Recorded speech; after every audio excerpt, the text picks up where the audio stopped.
MMA fans rejoice! UFC 280 is here, and 138 MMA is here, as always, to break down the entire card for you, every single fight, from the start to the finish, give you my opinion, my picks, and my predictions. So that's what we're going to do in this video, all the fights, every single one of them. And I've got some takes that I'm sure you're going to love. I'm sure you've seen a couple in my individual videos that I put out sneak peeking up to this card. So without any further ado, let's go ahead and start with the first fight of the night. Ladies and gentlemen, boys and girls, children of all ages, 138 MMA proudly brings to you the hottest picks in the world! Card, we have Lina Lansberg taking on Karol Rosa. Now in this fight, Karol Rosa coming in 4-1 in her last 5 fights. That one lost to Sara McMann, where she was controlled heavily on the ground. On the other hand, we have Lina Lansberg, 2-3 in her last 5.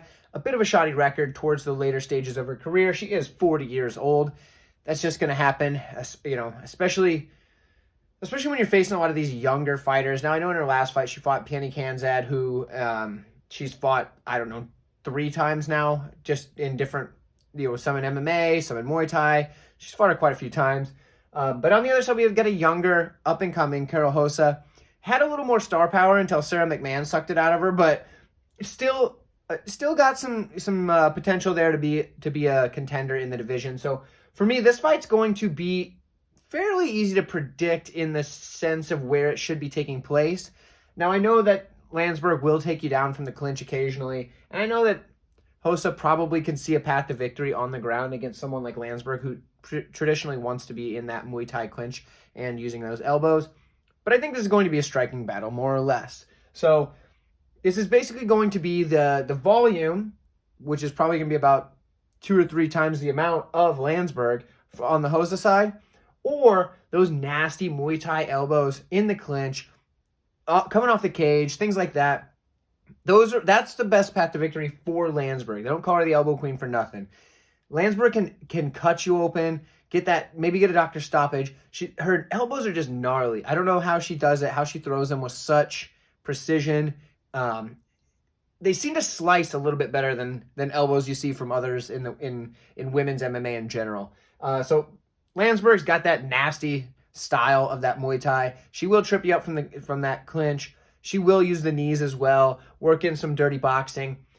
But the problem is she's 40 years old, and she's fighting an up-and-comer at the young age of 27, who's going to be able to out-volume her. If this fight goes to decision, I have to think Rosa's going to get the win here. I do lean Rosa. However, I wouldn't put my money on this fight. It's one of those things where the odds are not favorable enough for me to make it worth the risk to place money on Rosa here, just for the simple fact that, she was just woman handled, I guess, by Sara McMann, who is another 40-some-odd-year-old in her last bout. So for Rosa, yeah, she probably should pull this victory off, but I'm not gonna lay any money on that. Lansberg does have a decent shot. She could get the top control and do the same thing that Sara McMann did. She could use her elbows from the ground instead of the clinch in this matchup, seeing some holes that we saw in the last one. However, Rosa is not a bad grappler. Sara McMann is just an excellent grappler, and that is why she was able to use that grappling in that last matchup. But for me, I think Rosa gets the win. Not confident in it in any sort of way. I would probably just use this one as your warm-up to the fights, watch it, enjoy, and just get ready for the big card coming up. So for me, Rosa, let me know if you have a strong take in the comments. But without any further ado, let's go ahead and move right along to the next fight. All right, so this is probably the matchup with the most hyped-up prospect on the card. Mohammad Mokaev coming in 4-0-1. That one extra there being a no contest. In his last 5 fights, he's taking on Malcom Gordon, who's been around the UFC for a little while now. 3-2 in his last 5. So for this matchup, there's a couple of things I want to point out here that I think kind of give us a good idea of where this fight should be going. First things first, Malcom Gordon does have probably the boxing advantage. He does have some decent boxing. Doesn't mean he necessarily has the advantage on the feet. The kicking game for Mokaev is solid. It's pretty good. I would maybe give a slight edge on the feet to Malcom Gordon, but maybe really slight. He also does have some decent wrestling, primarily offensive wrestling. His defensive wrestling is all right, but his offensive wrestling is not too bad. Maybe he can land a takedown of his own. But realistically, what we're all expecting here is that strong takedown offense from Mohammad Makhachev. Makhachev, in his last fight, took down his opponent, 12 times or something like that? The problem with that, though, if you're taking down a guy 12 times in a 3-round fight, is you're letting him up. So what that also means is that he does kind of sometimes struggle to hold his opponent down. But the good news for Mokaev is he has a great gas tank. I know I put good up here. I would say it's probably great because he was able to take somebody down 12 times. And I don't know how many of you have actually wrestled or competed in MMA, but taking someone down 12 times, especially someone who is resisting and getting back up in the way that Mohammad Mokaev's opponent Johnson did in his last fight, I would say that is going to wear on that gas tank. But Mokaev was able to keep going. So for me, I think that relentless wrestling pressure of Mohammad Mokaev should be enough here to get it done over Malcom Gordon. But, you know, Malcom Gordon isn't just a scrub. He's not being thrown in there just to... He's not a nobody. I mean, he's 3-2 in his last 5. He's not a total bum. I do think Mokaev should win. I do think he's a great prospect. He is undefeated, pro and amateur career. The guy's strung together a whole slew of wins. Yeah, I mean... That wrestling is just, it's pretty darn good for a guy in his early 20s. So for me, Mohammad Mokaev is the pick. Pretty darn confident in it. He's a massive favorite, though, so if you're going to bet it, you can't play it straight. But yeah, Mokaev is the pick here. I don't think he gets it done in the first round. Maybe second, but I think Gordon's going to be able to hang on at least through the first round, if that helps out at all. I could be wrong on that. I'm not confident in him making it past the first round, but if I had to muster a guess, I would say Gordon can make it past the first round. But anyway, let's go on to the next one. Next one here, we've got a battle between a couple of strikers. We have Armen Petrosyan, 3-2 in his last 5 fights, taking on AJ Dobson, who is 4-1 in his last 5. Now, both guys tend to want to strike. I did note that Dobson probably does have a slight wrestling advantage. Neither guy's really looking to strike in most of their fights. However, knowing that Petrosyan does struggle with high-level grapplers, I would assume that Dobson's been working on his takedowns. I would also assume that Petrosyan's been working more on his takedown defense. Typically, he does have a decent takedown defense. Now, when you look at certain fights, like the Caio Borralho fight, yeah, of course he doesn't look too good at the takedown defense in that fight because Borralho's a freak takedown monster, okay? Borralho's great with his grappling. So that's not what I'm looking at here. Dobson's not on that level for getting his takedowns. Petrosyan also has the ability to get back up, and we've seen it in a few of his fights so far where he's been able to get taken down, pop right back up, and go right back into working his kickboxing. And that's where his bread gets buttered, is in the kickboxing. On the other hand, we have really good offensive boxing on the AJ Dobson side. Now, for AJ Dobson, I say offensive boxing because he does tend to get hit a bit. If you look at his striking differential, yeah, it's still a positive striking differential, but he does get hit on the higher side of average, a little more than average, I would say, based on the numbers. But with that said, Petrosyan being the kickboxer, Dobson being the boxer, for me in this matchup, I do like Petrosyan here just a little bit. I mean, I'm not anchoring him to a parlay. He's in the low 200s for minus low 200s, somewhere 220 or so. Could still be playable if you're really confident. For me, I'm not that confident to lay any sort of chalk on it unless it was maybe minus 120 or so. But, you know, if you're going to play one in this fight, if you're doing I got to play everybody on this card, I would pick Petrosyan. I do think he gets it done more often than not in this matchup. Dobson's got a real shot here. If he has been working the takedowns, like I would assume he has, and maybe he can get 1 or 2 and bank a couple of rounds, easy decision there. If he banks, 2 rounds with some decent takedowns and the striking's been back and forth, okay. But no, Petrosyan should get the win. Let me know what you think in the comments. But we don't need to spend any more time on this one. Should be a good matchup. Should be a fun one, but not a lot for the breakdown. Not a lot in the betting market in this matchup. Now we've got a matchup here between a couple of guys that are very high level in their sambo. We have Abubakar and Nurmagomedov coming in 2-2 and 1 draw in his last 5 fights against Gadzhi Omargadzhiev He's 4-1 in his last 5. In fact, that one, I believe, is his lone loss in his career, and it is to Caio, who is also on this card. And I just mentioned him in the last video, so interesting there. He's going to be talked about multiple times in this video. But anyway, both guys, very high-level sambo. That makes me think it cancels out. I don't know if that's going to be the truth. Whoever gets the first, takedown, top control type position is most likely going to be able to control the rest of that round with that position. But I don't know, because this is a close one. In the striking department, because obviously if both guys are expert level sambo practitioners, the striking is going to be a bit of a way to kind of lean one way. And originally when I saw this matchup, I saw Gadzhi as the underdog. It made me want to pick Gadzhi because he is the underdog, a guy that's only lost once in his career. Okay, that sounds great. He's an underdog, and he's only lost to Caio, who I think very highly of. On the other hand, I look into it further. Both guys have excellent sambo. Nurmagomedov's got the better striking. It's not great. It is still a work in progress for him, but it's pretty good for a guy that his primary focus is his sambo. Now, for me, I don't think the same about Gadzhi Omargadzhiev. That's a mouthful. Gadzhi Omargadzhiev's striking. I think it's pretty rudimentary. It's very basic. He is. It's not terrible. It's not like can't punch his way. It's not Ben Askren bad. I love Ben Askren, but his striking is terrible. It's not Ben Askren bad, but his striking isn't that good. So for me, there's the most value is on Gadzhi Omargadzhiev. I literally wanted to play it, but I had my finger over the button and couldn't do it. I could not play it. The reason why is because I think with their sambo both being very strong, it's going to end up being a striking battle for at least some of the fight.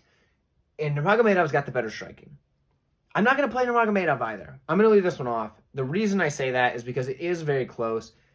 I may regret it. The value is on the Gadzhi Omargadzhiev side. A lot of people are picking Gadzhi Omargadzhiev. I don't know that I am yet. I am, ever so slightly leaning just the tiniest bit on the Abubakar Nurmagomedov side right now. But it's so darn close. I won't be surprised if Omargadzhiev pulls this one off.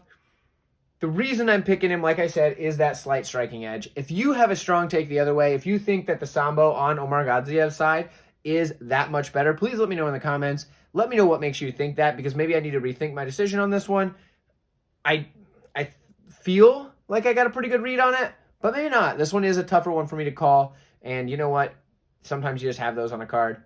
Nothing you can do about it. So let me know what you think. I'll see you in the next fight. In our next matchup here, we have the 4-1 Lucas Almeida taking on 2-2-1 draws Zubaira Tukhugov. Bear with me on that name. That's a tough one. So in this matchup, we have an interesting stylistic matchup. Before we get too far into that, though, we do have a pretty decent size height and reach advantage on the Almeida side. He is 3 inches taller with a 3-inch reach advantage over Tukhugov.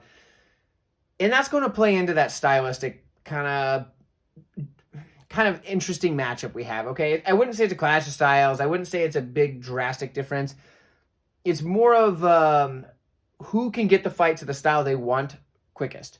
And the reason I say that, Almeida comes out with a wild striking style. He isn't reckless really, but it is wild. I would say it's between reckless and wild, if that gives you a gauge. I don't know where that would be. But he is a heavy hitter. When he does land, it is going to hurt. He does put some sting on his shots, some zip there, if you will.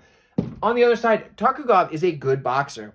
His boxing is a little more crisp, a little more clean than the Almeida side, but he is at a reach disadvantage. And with those wild shots, if Almeida can connect, Tukhugov may be in a bit of a try to catch up with those strikes, try to break that distance that he's trying to cover and get hit a few more times. Could be the end of the night for him. But if the wrestling is able to take hold, Tukhugov does have the better wrestling. He should be able to get the takedown here. Defense on the Almeida side in the grappling department is it's all right. But the problem is Tukhugov, he'll be content to strike with you oftentimes in a fight. Because his boxing is pretty good, I don't think that's his best path to victory here. I do think Almeida, being that wild and rangier striker, is going to be a tough matchup on the feet. So Almeida does have a real path to victory with the knockout, but I do think Tukhugov should be able to get it done pretty much in any department. His best path, though, is the wrestling. One red flag I do have, though, on the Tukhugov side is he doesn't fight very often. Whether or not ring rust is a thing is going to be debated forever until the end of time in the martial arts world. I think it really depends on the fighter. A lot of fighters, it doesn't seem to affect them whatsoever. It's like riding a bicycle. They can just jump right back in there and they seem just good as they were the day they left. On the other hand, some fighters, it does really, really bother them. The time off, their tools get a little less sharp. They're not as quick to react, all that kind of stuff. For Tukhugov, I don't really have a good enough sample size to say whether or not that's going to bother him at all. But I do think he is the more talented fighter in more areas of the fight. So for me, I'm going to take Tukhugov. Not my most confident pick of the night. I do think he should get the win, though. Almeida does have a pretty good shot as a knockout win here. So if you are playing the Almeida side, that knockout probably the best prop to play. But let me know what you think. Am I overlooking some of the height and reach and striking abilities of Almeida? And if so, let me know why you believe that. I'd love to discuss it with you in the comments. If not, if you think Tukhugov is a lock, let me know why. Let me know why you think that, how you think he's going to cross that distance without eating some of those wild shots. I would love to hear it. But let's just move on to the next fight because we've got so many more to cover and some very exciting fights towards the top of the card. Okay, so here we have the newcomer in Yamato Nishikawa taking on Magomed Mustafaev, a guy who's been around for a while but often suffers from long bits of inactivity in his career. So an interesting matchup here. Originally, Mustafaev was supposed to be taking on Jamie Mullarkey, I do believe, in this matchup. Mullarkey out. In steps Nishikawa on somewhat short notice in a rough matchup for the 19-year-old prospect. He is 5-0 in his last 5 fights, 3-2 on the other side for Mustafaev. I don't want to forget about those things that we often point out because it is important to see how people are trending. But for Nishikawa here, he does have a few intangibles that really are good that you're not going to get from the crafty veterans that you see at the higher level because it just wasn't that way at the time that they were getting started in the MMA. And what I'm talking about here is Nishikawa has had an MMA base his entire life because he didn't get started in whatever martial art and then learn MMA and bring it into MMA. He started as an MMA fighter, and I believe if you look at his record, he started fighting and competing in MMA as like an early teenager to like 10, 11, 12-year-old or something like that. Like he's pretty young. If you do the math on how old he is now, 19 years old, and you look back to the year that his first fight was, can't remember off the top of my head, but yeah, he started pretty darn young because, like I said, he's only 19. So for Nishikawa here, he does have that really strong MMA base. It's not so everything's been mixed together from day one, and that's a really good tool to have. You don't have to then put your karate with your boxing, with your jiu-jitsu, with your taekwondo. You don't have to mix those things. They've been mixed since the beginning. You have a nice little slurry of martial arts, if you will. On the other hand, we do have someone who has been around the game for a while, a wealth of experience, very strong prospect, wins over some really legitimate competition. He does have a knockout win over Rafael Fiziev. Pretty big win there. Things like that are going to be tough to really compete against that level of competition when you're someone at the age of 19 as Nishikawa is. His level of competition is much lower, obviously, than Mustafaev's. No one's faulting him for that. You can only fight the people that you're put in there with, and he's only 19 years old, as I've mentioned multiple times. But this is a huge step up in competition. Now, I know it's on short notice. That is probably the way he sees it is probably this is a quick path to the UFC as opposed to trying to grind it out and make it into the UFC later. I can get in now. Even if I lose this fight, I still have a good shot in the UFC. When the odds opened, Mustafaev was like minus 800 or better. Money has since come in on Nishikawa, and I think it's down to like a minus 500 on Mustafaev. Yeah, he's probably going to win. He's a very talented fighter, fighting a guy that is just not quite ready for this. But don't count him out entirely. He is still a solid fighter with some decent wins. He's 5-0 in his last 5, obviously. He's got some good jiu-jitsu. He works MMA style jiu-jitsu really well because it's not just grappling for the grappling's sake. It is MMA style jiu-jitsu. As I said, he started at an MMA base, not whatever martial art you want to start at. But on the other side, Mustafaev is very damaging on the feet. And what do I mean by that? He throws with power, yes, but he also can cut you up, bust you open, he causes damage in a way that not everybody that hits hard causes damage in the same way. Mustafaev has messed some folks up in his striking, and that's something that you like to see from a guy who also has that decent wrestling or pretty good wrestling on the Mustafaev side. I do think he should be able to get this fight done most places that this fight is going to take place. Nishikawa's got a shot because this is an MMA fight, and when you're slinging 4-ounce gloves around, things happen that way. I don't like the play on Mustafaev as an anchor to a parlay, the odds are so steep, they're not really helping you a whole lot. But I also don't really like a shot on the underdog here. I am going to pick Mustafaev to win, but wouldn't it be something? Wouldn't it be exciting to see the 19-year-old kid step in, short notice, get a big win on a UFC card? Do I think that it's going to happen? No, probably not. You could anchor a parlay with Mustafaev and probably feel good about it. I just don't think it helps mine enough to really give me the edge I need to put it on there. I am going to pick him in this matchup, though. Let me know what you think. If you know something about Nishikawa that I don't know, if you think you have a bit of a reason why he should win this fight or is going to win this fight, I'd love to hear it. For the Mustafaev side, yeah, I'm pretty sure he's going to win. So, you could say you agree with me, but yeah, we don't have much to cover on that. So, anyway, I will see you in the next fight. We've got some really good ones coming up in the next video. We've got a matchup here I've gone back and forth with a couple of times this week. We have Volkan Oezdemir coming in 3-2 in his last 5 fights, taking on Nikita Krylov, 2-3 in his last 5. Both guys only losing to the highest level of competition. You're not seeing them lose to bums. These guys are fighting the top upper echelon guys, and those are the only losses they're getting. Now, in this matchup, both guys are very strong strikers.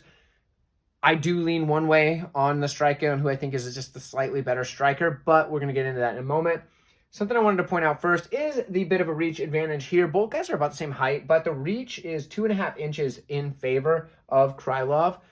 That may come in handy when you are basically a striker versus a striker. The reach is a big thing. That's why reach in things like boxing ends up being a big deal. For me, I don't think it's a big enough deal to sway it heavily, but it is something to take note of. Krylov will be able to hit Oezdemir 2.5 inches before Oezdemir can hit Krylov. In that, we do have the striking battle. Now, for me, I think the striking is just slightly better on the Oezdemir side. I think he has the more damaging shots. The guy has slept quite a few people. Krylov's also a good striker. So I'm not saying Krylov's a bad striker by saying Oezdemir's a good striker. Both guys are very good strikers. I do think both guys will have success on the feet. Oezdemir's kind of got a rep for being chinny, but he's not... I don't know. I haven't really seen it. I've seen it, but like you, I've seen the fights. Yeah, the guy's been hit, guy's been put down. But this is only against the highest level guys. It's not like he's just getting knocked out by everybody and their grandmother, okay? I don't think he's washed. I don't think it's going to be, you hit him with a good one and he's going down. So I don't think that's the truth. I do think his chin's still there. I think he's got a shot at eating a couple here and maintaining that chin. It's not going to be as big of an issue as some people are making it out to be. So I do favor the striking of Oezdemir just slightly in this matchup.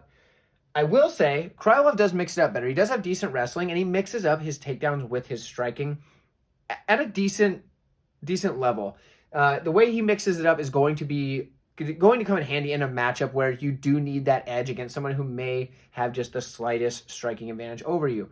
So if Oezdemir's got a better striking advantage, but he has to think about the takedown, that then evens that out, and the striking is very close.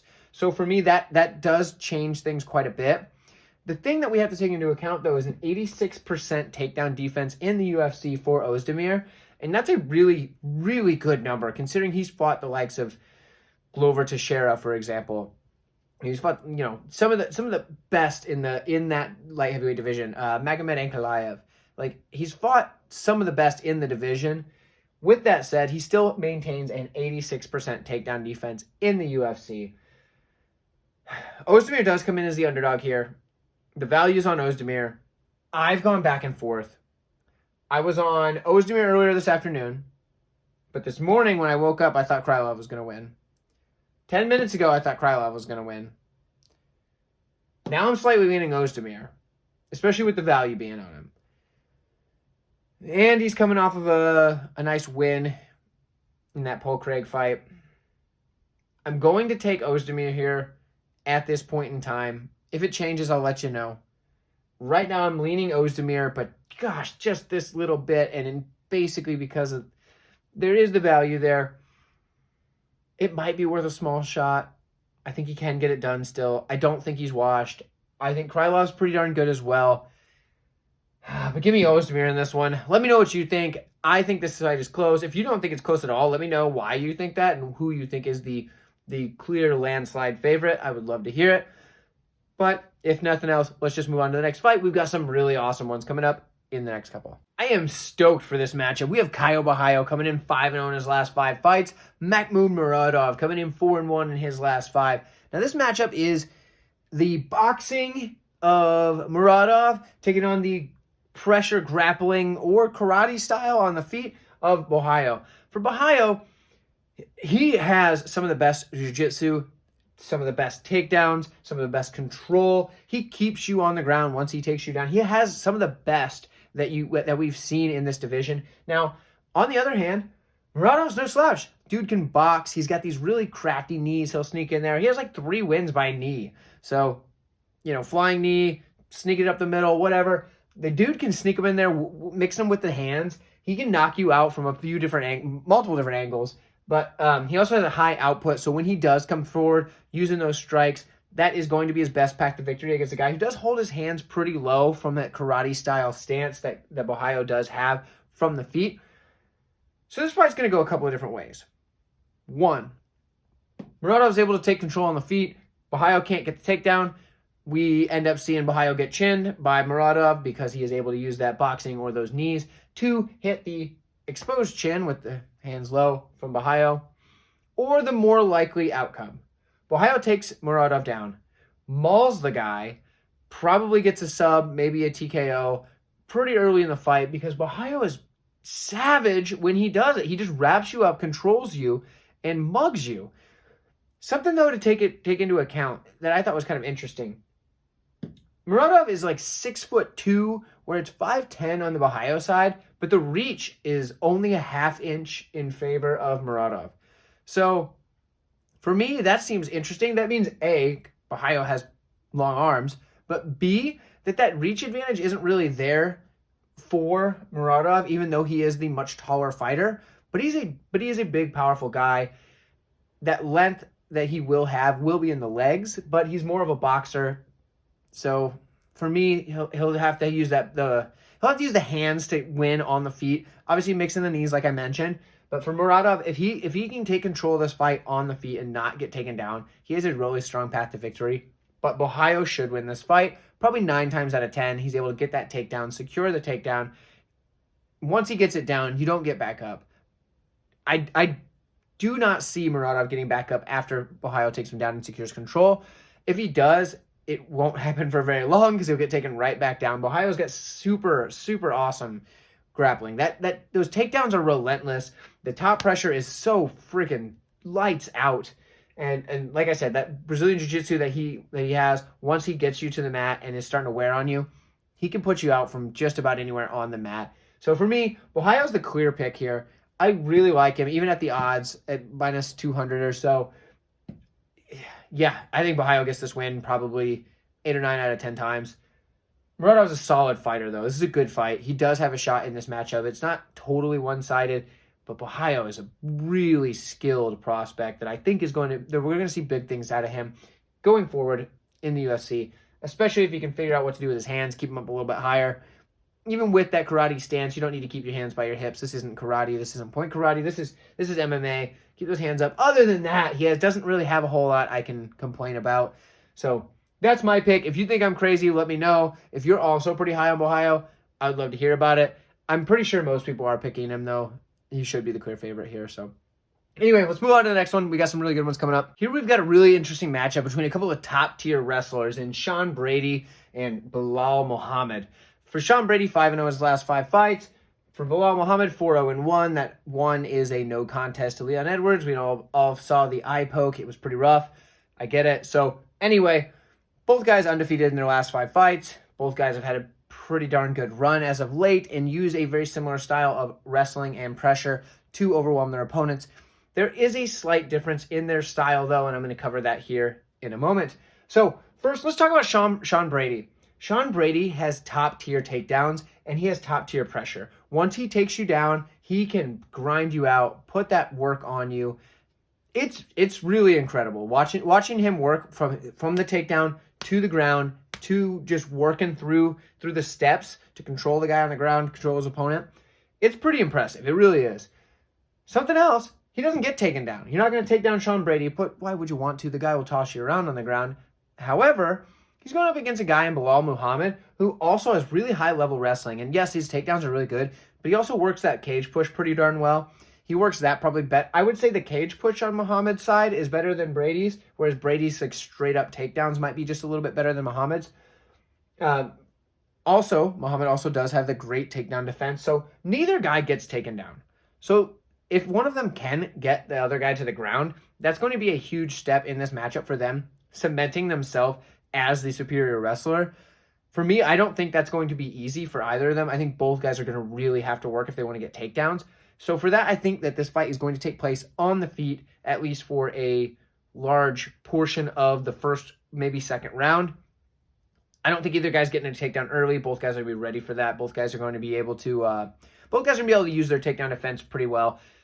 Like I said, neither guy really gets taken down. On the feet, though, Belal Muhammad, although his striking doesn't look amazing, it's effective. He has high volume, and he has cardio like nobody's business. I don't know. There are very few UFC fighters that have cardio like Belal Muhammad. So on the feet, I do edge the volume for Muhammad. Brady might hit harder, I would say. I would say he probably hits harder, but the volume is going to be on the Muhammad side. I don't think either guy's really putting the other guy out on the feet. I do think that this fight is probably going to decision. If you're betting the over 2.5 in this one, that's probably going to hit. Both guys go to decision like 90-something% of the time, I do believe. So the over 2.5 is pretty close to a lock if you can have a lock on that. But for me, this fight is really, really razor thin. And I do believe that Muhammad opened as the favorite and is now the underdog. And a decent size one. Last I saw, he was like plus 125 or plus 130, something like that. I don't think that it's a bad play to play on Muhammad here. In fact, I'm going to take him to win because I think the experience is going to be able to win out in this matchup. I do think he can weaponize that cardio. We did see Sean Brady start to fade in the Chiesa fight. Yes, I know his nose was broken, whatever. He still started to fade ever so slightly in that. Not even slightly. He started to fade pretty hard, but like I said, the nose was broken. Chiesa almost got him out of there in the last round.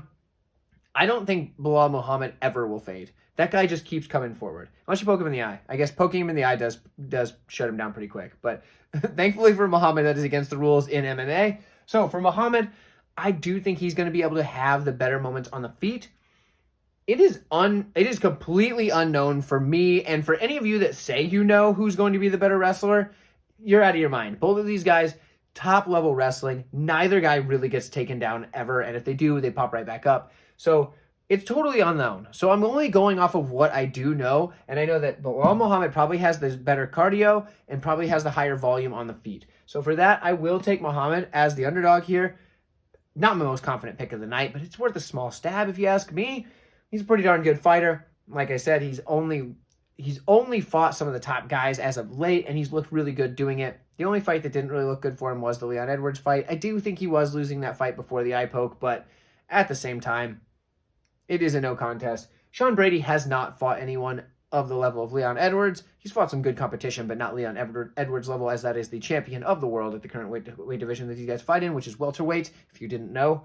But for me, I've got Belal Muhammad. Let me know where you're at in this one. I do understand the undefeated Sean Brady is a really hot prospect, and him winning would be really good for the division. Get some new blood up there. I just edge slightly on the Muhammad side. So, like I said, let me know. This is the prelim main event, so we've got our main card coming up. We've got some really good ones. And if you've made it this far in the video and you're still enjoying yourselves, hit that like button for me. If you want to see more breakdowns like this, go ahead and hit subscribe for me, because then you can stick around. You can see more videos every week when I put these out. We've got a string of events in the UFC coming out over the next number of weeks. We're going to be carrying all the way through most of November, probably up until right around Thanksgiving weekend, here in the States anyway. So why not subscribe? Check out the videos. We'll have so many good ones coming your way. We've also got a couple other ones out on the channel. You'll get to see those right after this one. We have some that are breaking down in depth, a couple of our main card fights. And like I said, don't forget, hit like. See you in the next video. All right, we're going to kick off the main card with Manon Fiorot taking on Katlyn Chookagian in the women's flyweight title eliminator bout, or at least you assume it is. For Manon Fiorot, she's 5-0 in her last 5 fights. She is undefeated in the UFC. Doing really well so far as a prospect, but now she's coming up against the queen of decisions, Katlyn Chookagian, who is 4-1 in her last 5 fights. This matchup is a very interesting one for the title eliminating spot, because we just had Alexa Grasso just get a win last week over Viviane Araújo. That was obviously the other title eliminator. Now, the winner of this could either end up fighting Grasso for the shot to fight Valentina Shevchenko, or just propelling themselves into that title shot, depending on how they go about this fight. And I do think also that if Manon Fiorot wins, she has more of a likelihood to get pushed to the title shot than Chookagian, who has already fought the champion. And so, without any further ado, let's break this one down. For Manon Fiorot, she is the Savate-style kickboxer, very powerful in her strikes. She works her sidekick as a great range finder, but also as a damaging strike. So although she can use that to control distance and control the range, she does put some power behind that sidekick, and we don't see a lot of that in the UFC. Fiorot does it well. Chookagian, on the other hand, she's going to be able to use a 3-inch reach advantage on the feet to be able to land some of her hands a little bit easier than Fiorot is going to be able to. That's where that sidekick on the Fiorot side is going to be necessary to cover that distance. But Chookagian can kick as well. She's a very well-rounded flyweight fighter. She's really good at controlling the range, really good at putting it where she wants it, and she does pretty much whatever her opponent does, but she does it well. So there's no area where Chookagian's bad. She's not bad anywhere. She's great at winning decisions, as we've seen. She only loses to Shevchenko and Andrade, like the top level girls in the division. For Fiorot, on the other hand, she hasn't really faced a lot of top-level competition. I do believe her only loss is really early in her career. Her first fight, actually, as a pro, I do believe. I could be wrong, but I believe so. Leah McCourt, actually, is the one that beat her. Leah McCourt beat Fiorot early in her career. There it is. You got it. I mentioned that in my Bellator breakdown from whatever Bellator card that was. Bellator Dublin or something, probably. I don't remember. One of them. Anyway, point is, Manon Fiorot, her striking is very, very high level, but she could struggle with Katlyn Chookagian being able to work the takedowns, use her grappling, because as we've seen, Chookagian is really good at doing whatever the opponent doesn't, and she was able to do that to like Antonia Shevchenko, for example, take her down, use her grappling.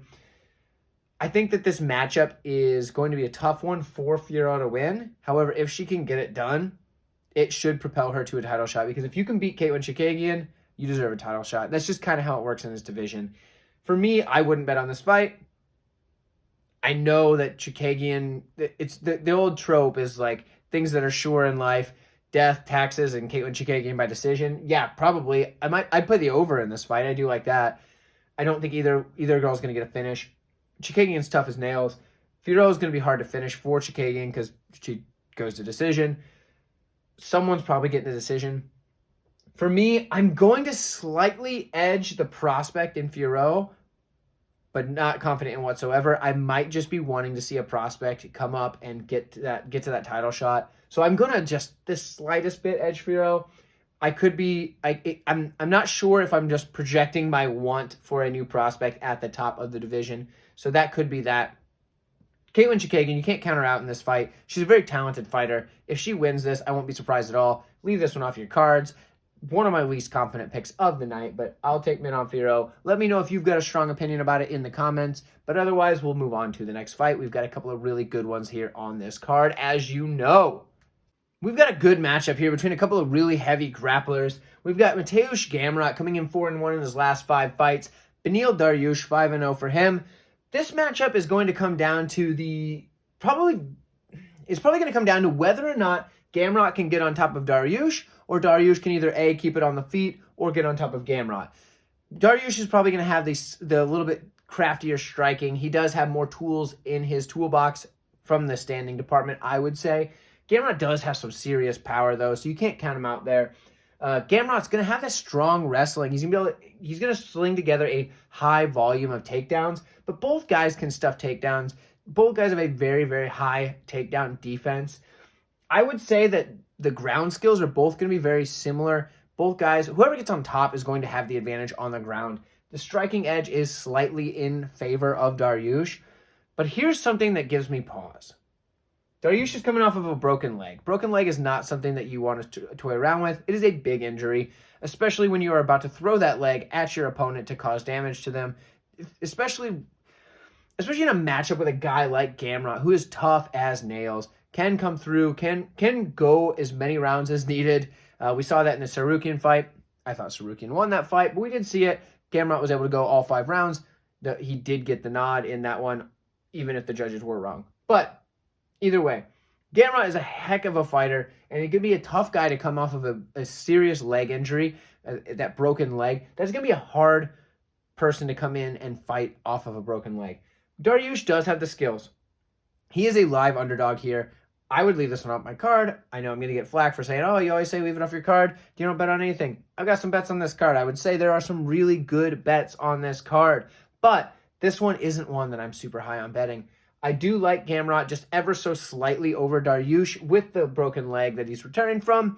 I do think Gamrot's got a nice wave of momentum coming in after that win over Sarukian, even if he didn't deserve it. And I do think the high volume of takedowns, eventually he will get Dariush to the ground at least once. And I think if he is able to get on top of him, he can land some of that ground and pound, put some damage on him. And I think he might be able to edge it out on the scorecards again. I don't know that he finishes Dariush. Dariush is a very tough fighter. I do think Dariush has a better finishing upside than Gamrot in this matchup. So if you are going to play the under, you might also play the Dariush side. I do like that option. But for me, I'm going to slightly lean Gamrot here. Not very much, not very confident in it. But let me know what you think. If you think Dariush has a pretty good shot here, I agree with you. But let me know if you're leaning on the Dariush side or if you think Gamrot's probably going to get this one done. I'd love to hear it. But we've got some really exciting fights coming up, and I cannot wait to get into them. A matchup that I think we're all really looking forward to here. We have Sean O'Malley coming in 3-1 and 1 no contest in his last 5 fights, taking on Petrosyan, who is 3-2 in his last 5. His only losses coming to the current champion, Aljamain Sterling. This matchup is a very interesting one because Sean O'Malley finally getting that step up in competition that we've kind of wondered about. Now, I'm not going to do a super deep breakdown of this one because I did already do a solo video for this fight. It is on the channel. I will link it in the description so you can watch that if you want more information. So I'm going to kind of breeze through some of the stuff that I mentioned there and then bring up a couple of new things that, after discussing with you guys in the comments, I went back, re-looked at, and then want to bring to you now to address some of your concerns as well as kind of give a better example of, or a better expression of where I'm coming from on my thoughts here. So for this fight, the obvious height and reach advantage on the Sean O'Malley side is there. 5'11" as opposed to 5'7", 72-inch reach advantage over the 67-inch reach of Petrosyan. For me, that is a big deal because Jan has fought Corey Sandhagen. And Sandhagen is the only other person who is 5'11" in the bantamweight division. And we had a good comparison in that fight. Something I want to point out. Jan, being a slow starter, did give the first round to Sandhagen pretty clearly. Sandhagen was able to use his range. Jan didn't have an answer for it. Okay, obviously we've got that figured out. We all saw the fight. The second round, Jan did better. He did better. Watch that round just watch this fight, Corey Sandhagen, Petrosyan, without commentary on, because the commentators don't do it justice. They kind of cloud your judgment on that one. Watch it without the commentary on. Sandhagen should have gotten round 2 as well. he did land way more shots. Well, not way more. I'm exaggerating. He landed the better shots at range, was able to control where the fight went. When he started to, when Petr Yan started to get the upper hand was when Sandhagen willingly started to come in close. And he does this later in the fight more, where he comes and starts throwing the elbows, things like that. We just gave away his biggest advantage, which is the reach. He gave that away to Petr Yan by coming in too tight. Now, I understand the elbow is a damaging move. I get that. Sandhagen started to give away the range, though, and that is more of a tool for him in that fight than those elbows would have been. But Yan didn't really start picking it up and winning that fight until about a minute 20 seconds, well, just under a minute and 20 seconds left in the third round. And that is when he starts cracking Corey Sandhagen with some good shots. So it took the better part of 3 rounds for Yan to really get that range figured out. Now, this is the big question. Does having that Corey Sandhagen fight where he fought someone of that range give Yan an advantage here? Because he's already done it once. He's already fought somebody with range.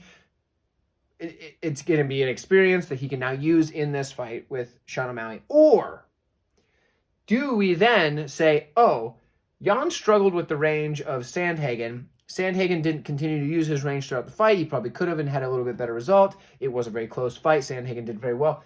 Maybe O'Malley can continue to use what Sandhagen did well, see that, and say, okay, I need to use my range the way that Sandhagen did, but not give up that range later in the fight. And this is only a 3-round fight, whereas that one was a 5-round fight. If O'Malley can hang on until less than a minute and 20 seconds left in the third round before he starts taking serious damage, I think O'Malley's going to steal this one on the cards for sure. Because although Petr Yan is the more dangerous fighter in this match, O'Malley is a really live underdog. He does use his range and movement very well. I would say even better than Sandhagen, he does use that range and movement. Now, the reason I say that is because Sandhagen often looks for more damaging shots that will give away his range, such as the elbows. But he'll also do some knees, things like that. And he'll go in for a takedown, which you saw him do against Petr Yan. O'Malley's not really shooting a lot of takedowns. When he throws, he's more uses his front kick as opposed to a knee. You don't see him come in with a lot of those like leaping elbows or whatever that you'll see from Sandhagen. So O'Malley does use that range and movement really well. So stylistically, that adds up well for O'Malley in a matchup against Petr Yan. And O'Malley does have some sting in his shots. I'd say his punches are probably pack a bit more of a punch than Sandhagen's. However, Sandhagen is the more damaging striker with those knees and elbows. So I'm not saying that O'Malley's a better fighter than Sandhagen. Sandhagen's a more well-rounded fighter. Don't get me wrong. I'm saying specifically on the range, using those range punches, O'Malley has the edge there. Okay? Where it changes, O'Malley does not have the threat of the takedown. And the threat of the takedown that Corey Sandhagen really was able to use, even though he wasn't able to secure these, he kept Yan thinking about it. It was able to kind of open up a few things for Sandhagen in that matchup, and that is one thing that Sean O'Malley doesn't really have in his arsenal, unless I'm totally wrong and he comes out looking like a blue chip wrestler prospect. I don't think so, but if he does, that would surprise me. That's for sure. But I will say that O'Malley is able to use his range very well. If he can bank that first round, because we have Petr Yan, who is a slower starter, it's not out of the question to say that O'Malley could not bank another round. As I mentioned in another video, Yan does have amazing boxing. It is top tier combinations, body, head, back to the body, he'll mix everything up. He throws with power, precision, volume, excellent boxing. Trips you up while you're in that close boxing range, hits you with like a Muay Thai style trip, drop you to the ground, let you back up if he wants, do the ground and pound if he wants. But he's able to do this, and then that also sets up more boxing, because now you're worried about the trip. He's still hitting you with the boxing. Petr Yan is excellent at his range. If he can get to his range, O'Malley's in for serious trouble. And because of that, I don't think that this fight is going to be super close. I take that. Okay. Step back. I think this fight is going to be close. But I think at moments, this fight is not going to look close whatsoever. Whoever is dictating the pace at that current time is going to look worlds above the other fighter. Now, if Jan's inside, he's going to look like O'Malley does not belong anywhere in the same cage as Jan. However, at range, O'Malley's going to look like he is a star prospect that's making his way to the title, because he's going to be able to drop these long-rangey punches, front kicks on Jan. Something I want to point out, I've had a lot of people give me some flack in the comments about the leg kicks that O'Malley was not able to handle from Marlon Vera. He also had that leg injury, the Lis frame or something like that, fracture that he had in an earlier fight, took him out for a couple of years, whatever. Okay, something I want to point out. Every single one of Munoz's strikes, I believe it was 26. I could be wrong on the number, but I believe it was 26. Every single one of his strikes in the Munoz fight before the no contest in that first round was a leg kick. And whether you think, I've seen a lot of videos saying that O'Malley wasn't checking them. Okay, well that means that leg's probably fine, because that means he ate 26 leg kicks and was still able to come out in the second round and last long enough to poke Munoz in the eye. So the leg must be fine. That's my thought. I don't think his legs are as flimsy as people are giving him the reputation for having. So for me in this fight, I said it before and everybody thought that I was crazy. I think Jan wins this fight probably 6 out of 10 times. All the values on the O'Malley side with the odds. He's a pretty big underdog. I think with this being a 3-round fight, it favors O'Malley. If this is a 5-round fight, Jan probably wins this 8 or 9 times probably 9 times out of 10, maybe even 10 out of 10. But with this being a 3-round fight, the first round most likely going to O'Malley, I think that O'Malley has a very strong shot in this fight. Now, like I said, 60% of the time Jan wins. I don't know the exact implied probability off the top of my head, because I don't know the exact odds off the top of my head. It's like -3 something or another, low 300s for Jan, but that is higher than 60%. The value's there. I don't use the implied probability thing a lot because realistically, I'm just picking who's going to win the fight. I think O'Malley might be able to get this one done. And I know, like I said, I got flack for it in the last one. He might be able to get this one done. Jan wins more often than not. O'Malley might be able to get this one done. If you're going to place a bet, I think O'Malley's the bet. I could not see any reason to put Jan in a parlay on this one. Maybe you're really confident in Jan, and if so, let me know. I'd love to hear about it. If you think I'm crazy, that's okay. A lot of people do. No big deal. I do like the O'Malley play in this matchup. Not for very much. Don't get me wrong. I'm talking like this is your root beer money, okay? For me, I'm going to slightly take O'Malley in this matchup, and I could be wrong, but I'm going to take the prospect who's coming up, has the massive height and reach advantage, seems to show that he gets better fight to fight. Over the course of this fight, we'll see how that goes. I could be totally wrong. Jan could just dog walk the poor boy, and I wouldn't be super surprised. But I'm going to say that even though I think he only wins 40% of the time, on this particular day, I'm thinking O'Malley's going to be able to get this one done. Let me know what you think. I know that's a crazy pick. I don't like it myself. I want to pick Jan. Something's just telling me, something tells me O'Malley's going to find a way to get this one done. So let me know what you think. Let's get on to the title fights. We've got a couple of really good matchups coming up. Both title fights are going to be super exciting, at least by my opinion, and I cannot wait to break them down for you. First title fight of the night, we have the Bantamweight Championship.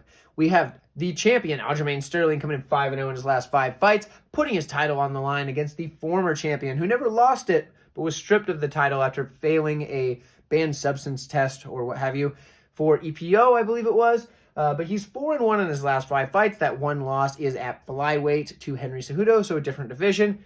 TJ Dillashaw, he never lost that title, coming to reclaim it, he says, against the current champion, 5-0 Aljamain Sterling. 5-0 in his last 5. So in this matchup, both guys have really high caliber grappling, and I'm going to kind of break that down a little bit. Starting on the Dillashaw side, Dillashaw, he has some of the best MMA-style wrestling in all of MMA, especially in the bantamweight division. He has some really, really strong wrestling, but he also has excellent takedown defense, and that's going to going to be very important in a matchup like this because he's going up against a really good grappler in Aljamain Sterling, someone with superb jiu-jitsu and wrestling skills. Aljamain is able to put those together. So he links his wrestling and his jiu-jitsu as if they are almost one art, and that is something that not a lot of fighters do as well as Aljamain Sterling. He does it better than just about anyone. But also, on that same note, Sterling will wear on his opponents with his grappling. So the backpack, as he did against Petrosyan in their matchup, we used that to a lot of success. He's able to really wear down his opponents, and sometimes that'll lead to a submission. Sometimes that leads to a very dominant one-sided decision. But he's able to use that really well to kind of just bank rounds, bank minutes, and soften up the opponents.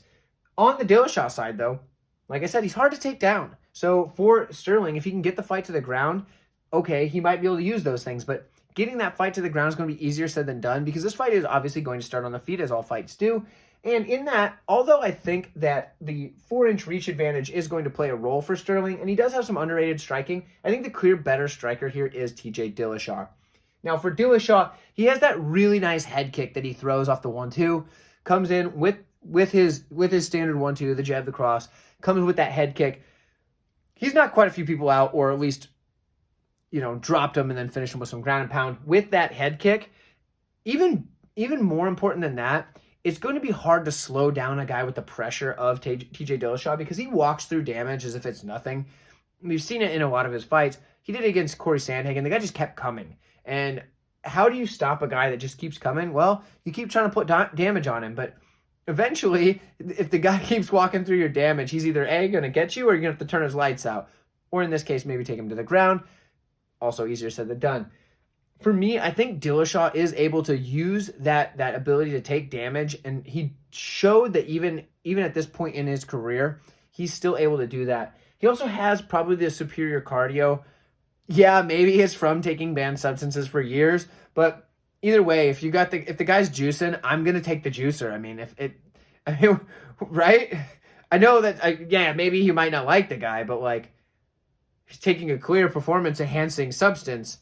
It should give him a performance enhancement. So, I mean, there is something to that. There's a reason he was taken in the first place. So even if the gains that he has in his cardio did come from those substances, well, he has darn good cardio. So the guy can go 5 rounds, no problem, as can Sterling, but the pace that Dillashaw puts on in those 5 rounds is very impressive. So for me in this fight, I think it's going to come down to a couple of different things.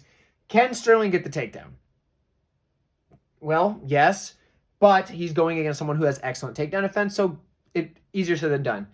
Can Dillashaw keep it on the feet? Yeah, he has excellent takedown defense. Sterling, albeit good grappler, very, very good with his wrestling takedowns, is going to have a tough time getting those takedowns against a guy like Dillashaw, who also is coming forward with some serious power, volume, and some dangerous mix of strikes. So kicks to the head, kicks to the body, coming with the punches, he mixes it up so well. TJ Dillashaw is probably one of the better just pure mixed martial artists at the bantamweight division. With that said, though, there's a reason Aljamain Sterling is the champion and has been able to defend that belt, although we know when he won the belt, it was a little bit less than ideal circumstances, but he was able to defend that belt, and he looked really good in doing that against Petrosyan. So for me in this matchup, I'm just slightly taking Dillashaw, mostly because of the value. You got him as a plus 150 underdog. I think he's hard as heck to take down. I think over 5 rounds, the damage accumulation is going to add up on Sterling, and Dillashaw is going to be able to land a couple of big shots, win a couple of rounds that way. He's also not lost on the ground. If Dillashaw takes Sterling down, yes, Sterling could lock up a submission from his back. I know Sandhagen had a couple of moments where we thought he might be able to get it. Dillashaw was able to fight out. I will say Sterling is a much better grappler than Sandhagen, obviously, because he choked out Sandhagen in no time flat. But I do think Dillashaw has the skills and the tools to edge this one out here. Stylistically, this is a decent matchup for a guy like Dillashaw with his wrestling credentials, with his style.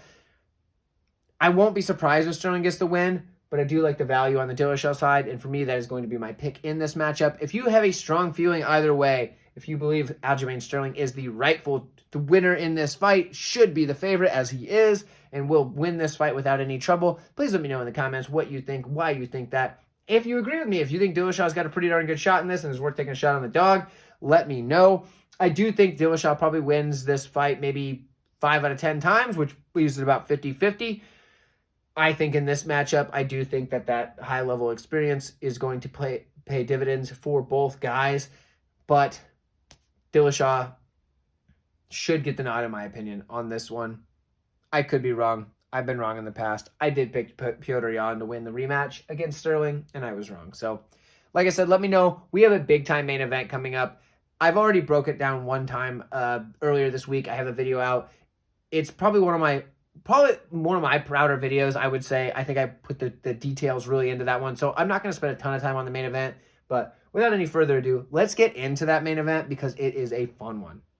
Here we are in the main event of the evening. Now, before I get into this fight, I want to say that I do already have a full breakdown of this fight on the channel. I'm going to breeze through this one a little bit, not because I don't think this fight deserves the coverage, but because I think that video was about as good as I could do of a breakdown of this fight. I will link that in the description if you'd like to watch it.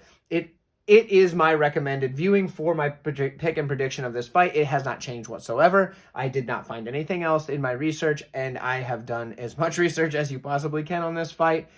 I'm still set on my pick. But without any further ado, as I've said multiple times in this video, but without any more waiting around, we're going to get right into this fight. I'll give you the quick rundown on this, how I see it going. It is our lightweight championship bout between the current champion, mostly, Charles Oliveira, 5-0 in his last 5 fights. Yes, he did not technically win that title because he was stripped of it when he missed weight, but yeah, he's basically the champion. We know it.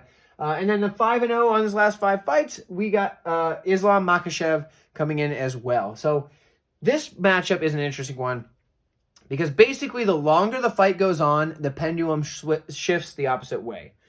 Early on, Charles Oliveira is 100% the most dangerous of the two fighters. The dude comes forward aggressively, does not give 2 craps about anything. He is throwing hands, crowding you, knees, elbows, punches, doesn't matter. Looking for maybe a takedown of his own, doesn't care if you take him down. The guy's just coming forward to cause damage and hurt you, and he's got a 4-inch reach advantage to boot. So, with that said, Oliveira coming in recklessly at the beginning is his biggest chance to win because if he's going to win this fight, my prediction is if Oliveira is able to get the win, it is via knockout or TKO on the feet early in the fight. On the other hand, we have Islam Makhachev, who is a guy who controls range really well on the feet, dictates the pace of the fight in pretty much every fight he's ever been in. He dictates the pace, does not allow his opponent to just do what Charles Oliveira does to everyone. So it'll be interesting to see how this plays out here. But something that keeps it so he's able to do that is, yes, he does have some decent kicks while standing to keep range. But what it really is that fear of that takedown. Because Islam Makhachev has perfect takedown entries. And I say perfect, and I'm not exaggerating. They are expertly timed. I've not seen better. There are not better. He has perfect takedowns. You can argue it if you want, but I feel like you're just one of those guys that hates on all the Dagestani guys just because, they're just Khabib clones. No, Islam Makhachev has perfect takedown entries. Anybody who knows takedowns knows those are perfect. So, anyway, Makhachev is solid when it comes to that, and that is what helps him control the range of the fight. So for me, when I look at this, is Charles going to be able to get the knockout early on for the win there? Is Makhachev going to be able to control the fight, take Oliveira down, wear on him some, not get submitted because Oliveira is dangerous as all heck from his back, not get submitted, and get the win by maybe a late round stoppage or a late fight stoppage or maybe decision? I do think Makhachev is going to have the superior cardio, not because I think Oliveira has poor cardio. I just think that Makhachev is better at managing his cardio and does have cardio for days. I mean, the guy plays soccer all the time or football for anybody outside the United States. Not only that, he's training and doing these things. Like, the guy is just a cardio machine. I know that, you don't get to see it often in his fights now. Bobby Green fight, Dan Hooker fight, they ended in almost no time. But with that said, his cardio is there, and he has it, and he can use it if need be, and I do think that over 5 rounds, he will have the superior cardio, but he does lack in the striking department. His striking is not bad. He does have a bit of a kick-heavy offense when it comes to his striking. His boxing is, it's okay. It's obviously worse than Oliveira's. Oliveira has very dangerous hands, but that kick-heavy offense that Makhachev has is a bad style against somebody who just crashes forward and doesn't care if he gets hit. And on the Oliveira side, now Oliveira I disagreed with someone on my main video for this in the comments. They said that Oliveira doesn't have a chin because he gets dropped a lot. I don't think that's true. He has a great chin.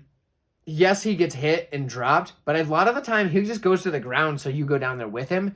I don't know how, yes, he's getting dropped and he's getting hurt, but he's not getting put out. And I think a lot of the time he'll fall to his back a little bit easier because he knows that the threat isn't there against most of the guys that are hitting him. However, I think Islam Makhachev is a real threat to Charles Oliveira on the ground. I say that because if you watch my other video, I highly recommend it. There are some wrestlers that Charles Oliveira has fought that have been safe on the top position over Charles Oliveira and were able to deal some significant damage to Oliveira in those matchups. But for me, the pick is still Islam Makhachev. I highly recommend watching that video. Like I said, I'm linking it in the description. If you have not watched that video with my breakdown specifically of this fight, you are missing out. That is the breakdown for this fight, okay? But I'm still picking Islam Makhachev. Let me know what you think in the comments. If you are high on the Charles Oliveira side, let me know if you see outside of that early fight win, whether that be knockout or submission. Let me know what you think. Do you think that... I don't see a way that Oliveira wins by decision. If you do, let me know. But I'd love to hear your feedback. If you've made it this far in the video, consider subscribing to the channel. I will have these for all the UFC cards, Bellator cards, and Dana White's Contender Series cards that are coming out in the future. And at some point, we may add some more on there, such as PFL, LFA, etc. In addition to that, if you enjoyed this video, hit the like button for me. I do appreciate it, and I will see you next week where we have Calvin Kattar taking on Arnold Allen in a really exciting main event with some serious title implications on the line. So I'll check it out, but check out the other videos. They're in the description. Hit like, all that good stuff. See you then. Hand signals.